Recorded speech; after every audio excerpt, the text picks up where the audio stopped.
Mabagal na rin po ba ang Android phone nyo? Kung sa tingin nyo bumabagal na ang phone nyo, meron po akong natutunan na gusto ko pong i-share sa inyo. So, panoorin nyo po ito. Ayan guys, punta lang kayo sa inyong settings sa inyong cellphone. Then, hanapin po yung about phone or about device. So, yan. Then, hanapin nyo po yung version. Tapos, click nyo po yan. Then, i-click nyo po ng 7 beses yung build number. So, pag na-click nyo na po yan, ma-activate na po ang developer mode ng inyong cellphone. So, back po tayo. Then, hanapin naman po natin yung additional settings. So, click po natin yan. Pagdating naman po sa additional settings, hanapin naman po natin yung developer option.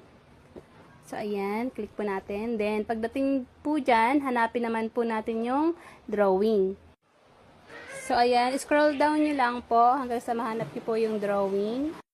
So, ayan po. So, makikita nyo po yan, yung window animation scale, transition animation scale,